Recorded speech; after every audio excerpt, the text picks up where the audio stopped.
안녕하세요. 연세닥터현 치과원장 연재영입니다. 오늘은 치경부 마모증이라는 증상에 대해서 원인과 치료를 어떻게 하는지 이런 예방 방법까지 여러분께 설명을 드리도록 하겠습니다.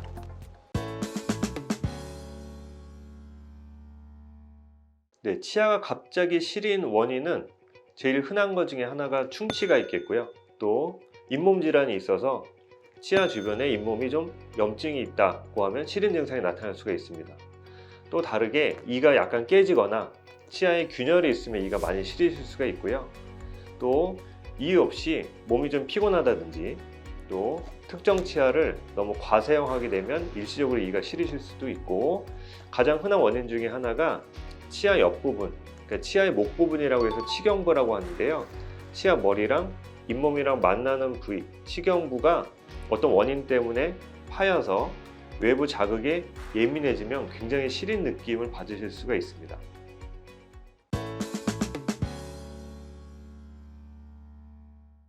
네, 치경부 마모증이란 치경부, 그러니까 치아의 목 부분이라고 하는데요. 치아는 머리 부분이 있고 그 다음에 뿌리 부분이 있습니다. 뿌리 부분은 잇몸뼈 안에 들어가 있기 때문에 육안으로 보이진 않는데요.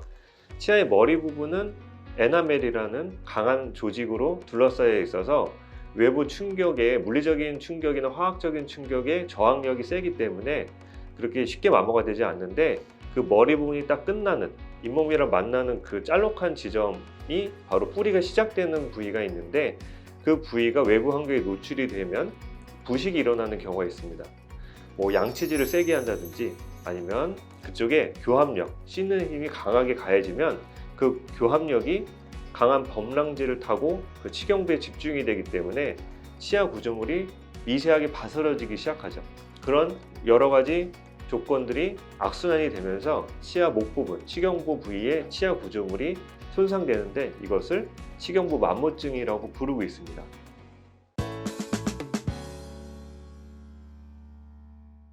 네, 치아 옆부분, 즉 치경부 부위가 많이 파이는 원인은 예전에는 이제 양치를 너무 세게 해서 그쪽이 많이 닿는 부분이 파인다고 많이 설명을 했었는데, 물론 그게 주된 원인 중에 하나긴 한데, 요즘은 씹는 힘, 그러니까 치아에 가해지는 교합력이 강하게 작용을 하면 그 힘 때문에 치아 옆부분이 미세하게 바스러지고, 바스러진 부위에 센 양치질이 같이 더해지면 더 가속화된다고 말씀을 드리고 있습니다. 그러니까 주무실 때 이를 가시는 분들이 있는데, 이를 갈 때 힘이 굉장히 세게 집중이 치아에 되기 때문에 이런 분들이 치경부 마모증이 많이 나타나게 되고요. 또는 질긴 음식을 좋아하신다든지 아니면 운동 좋아하시는 분들 있죠. 뭐 헬스나 이런 거 할 때 이를 꽉 물게 되는 상황이 많게 되면 그때 가해지는 교합력들이 치아 옆부분에 집중이 되면서 집중적으로 그곳이 약해지면서 파이게 되죠. 그래서 이가 파이가 되면 그쪽에 음식물 찌꺼기라든지 여러 가지 산성 음료 찌꺼기 같은 게 잔류가 되기 때문에 악순환이 되면서 양치할 때 더 파이고, 이렇게 몇 년이 지나다 보면 치아 옆부분이 꽤 많이 파여 있는 분들도 많이 계십니다. 이런 것들이 바로 치경부 마모증의 원인입니다.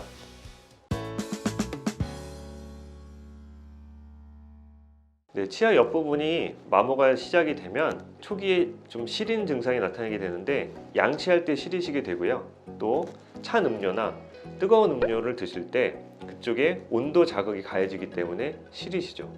또는 아주 단 음식, 초콜릿이나 뭐 젤리, 사탕 같은 거 드실 때 그쪽이 약간 아리다고 말씀하시는 분들도 계시고, 그 다음에 산성이 높은 오렌지 주스라든지 아니면 탄산음료를 드실 때 그쪽에 자극이 되면 좀 시리다, 이렇게 말씀하시는 분들이 계십니다. 또는 음식물을 약간 질기거나 단단한 걸 딱 씹었을 때 치아가 약간 변형이 되면서 치경부에 자극이 가기 때문에 그쪽이 시리다고 말씀하시는 경우가 있는데, 이렇게 치경부 마모증이 심하다고 더 많이 시리거나 덜하다고 덜 시린 건 아니고요. 진행 초기에 좀 더 시린 경우가 있고, 진행이 어느 정도 되면서 치아 내부에 있는 신경이 적응하기 때문에 그런 느낌이 없는 경우도 있는데, 그 느낌이 없어지면 좋다는 건 아니고, 신경이 좀 변성되면서 치아 내부에 있는 신경이 괴사되거나 또 염증이 생길 수가 있기 때문에 이런 경우에는 치과에서 적절한 검사와 치료를 받으셔야 합니다.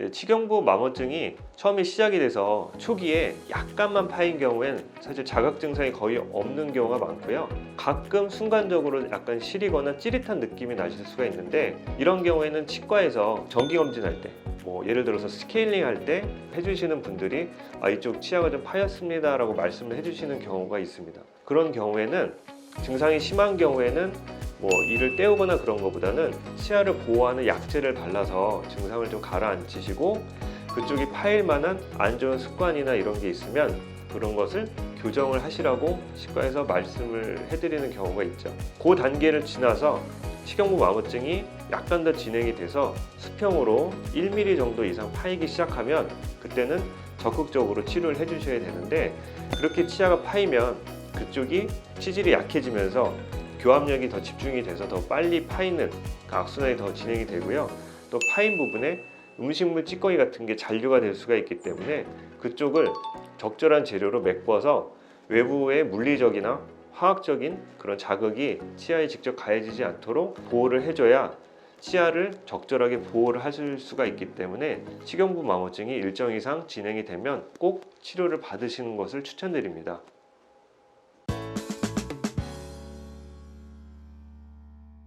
치경부 마모증을 치료하는 가장 흔한 방법이 어떤 치아 재료를 메꿔 넣어서 보호하는 치료를 제일 많이 합니다. 제일 흔하게 쓰이는 재료가 바로 레진이라는 재료가 있는데요. 레진은 치아 머리 부분 색이랑 비슷한 재료를 이용해서 그 치아 파인 부분, 치경부를 메꿔서 더 파이지 않도록, 즉 치경부 마모증이 더 진행이 되지 않도록 보호하는 역할을 하고, 또 레진을 채워 넣으면 외부의 물리적, 화학적인 자극이 가해졌을 때 시린 느낌이 없어지시게 되니까 음식을 드실 때 훨씬 편하게 느끼시게 됩니다. 그렇게 치경부 마모증이 심한 부위에 레진을 채워 넣는 경우도 있고요. 치경부 마모증이 아주 심하지 않고 잇몸이 쭉 내려가는 경우라면 잇몸 이식을 통해서 그 부분을 잇몸으로 커버를 해주는 경우도 있습니다.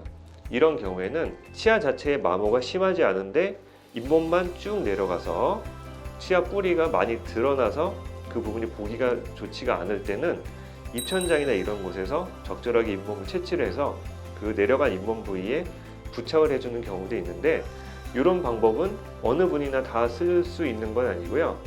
잇몸이 전체적으로는 높이가 괜찮은데 일부 잇몸만 많이 파인 부분은 그런 식으로 잇몸 이식을 통해서 잇몸을 수복을 해줄 수가 있습니다. 다만 전체적으로 잇몸이 전부 내려가서 소실된 부분들, 그런 경우에는 잇몸 이식을 해서 적절하게 수복을 할 수가 없기 때문에 이렇게 차이가 있음을 좀 이해를 하셔야 됩니다. 다음은 치경부 마모증의 몇 가지 사례를 준비를 했습니다. 사진에서 보시는 것처럼 치아 머리 부분이 딱 끝나는 지점에서 치경부 마모증이 시작이 돼서 치아 뿌리가 많이 파여 있고 누렇게 변성이 되어 있는 경우가 있는데, 중심부, 가장 많이 파인 곳 바로 안쪽에 치아 신경이랑 혈관이 쭉 지나가고 있습니다.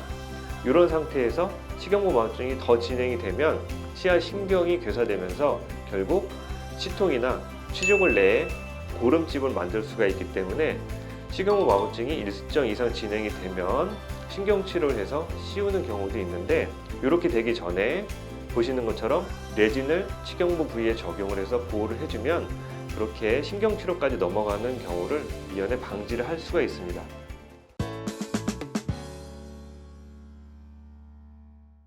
다음은 치아 옆부분 파인 곳 레진으로 수복을 한 전후 사진인데요. 그래서 치경부 마모증이 이렇게 심하게 진행이 됐는데도 느낌이 별로 없으신 분들도 계십니다. 그렇기 때문에 치과에서 이제 검진을 하는 과정에서 치경부 마모증을 발견을 하고, 이런 경우에는 레진으로 수복을 하셔야 됩니다 라고 말씀을 드려서 수복을 한 케이스입니다. 치아 옆부분을 레진으로 깨끗하게 수복을 하고 나면 보기에도 좋고요, 또 양치할 때 불편감도 없어지고 그 부분에 음식물 찌꺼기가 끼질 않기 때문에 평소에 치아 관리하는데 매우 큰 도움이 되실 겁니다.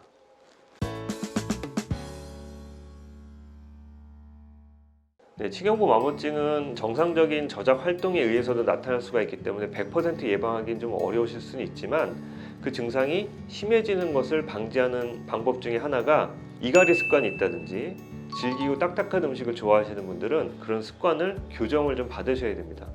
특히 이제 이갈이 습관 같은 경우에는 낮에 깨어 있을 때는 일을 가시는 분들이 거의 안 계시죠. 주로 주무실 때 밤에 이갈이 습관이 나타나는 경우가 있는데, 그런 이갈이 습관을 자각을 하시게 됐다든지 아니면 같이 생활하시는 가족분들에게 이갈이 습관이 있다라고 들으시게 되면 그 이갈이에 대해서 치과에서 적절한 행동 교정 아니면 다른 방지 치료를 받으셔가지고 이갈이로 인한 치경부 마모증이 생기지 않도록 예방을 하시는 게 좋고요.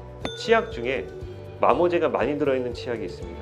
예를 들어서 치석을 많이 제거를 해준다든지 아니면 이를 하얗게 만들어준다는 치약 같은 경우에는 치약에 마모제가 많이 들어있기 때문에, 그렇게 마모제가 많이 들어있는 치약을 단단한 칫솔, 센 칫솔로 여러 번 자극을 치아에 주게 되면 치경부 마모증이 굉장히 급속히 진행되는 경우가 있습니다.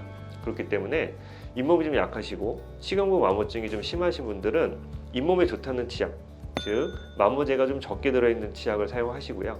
칫솔도 칫솔모가 약간 부드러운 칫솔을 사용하시되 치아의 가장 바깥쪽 튀어나온 부분에 너무 칫솔질이 집중되지 않도록 양옆으로 하지 마시고요. 위아래로 칫솔을 약간 돌려가면서 부드럽게 긴 시간 동안 조심스럽게 양치를 해주시는 게 치경부 마모증을 예방할 수 있는 가장 좋은 방법이라고 생각합니다. 그리고 평상시에 음식을 드실 때 너무 단단하고 질긴 음식은 좀 자제를 하시고요. 드시긴 드시되 그 횟수나 양을 좀 줄이시는 게 좋고, 그 다음에 탄산음료라든지 산도가 높은 너무 단 음식 같은 경우에는 치아 옆부분에 달라붙어서 계속 그 치아를 부식시킬 수 있는 원인이 될 수가 있기 때문에 그런 음식은 가급적 자제하시되 드시게 되면 빠른 시간 안에 양치를 해서 치아 주변에서 불순물을 제거를 해주시면 치경부 마모증 예방에 도움이 되실 겁니다. 치경부 마모증은 젊으신 분들부터 연세가 많으신 분들까지 굉장히 많이 나타나는 질환 중에 하나인데요. 그거를 자각하지 못하고 지내시는 분들도 많고, 또 그것 때문에 굉장히 저작할 때 좀 많이 불편해하시는 경우도 있는데, 치경부 마모증에 대해서 진단을 받으셨다면 가까운 치과에서 치료를 받으시는 것을 추천드립니다. 지금까지 연세닥터현치과 원장 연재영이었습니다. 감사합니다.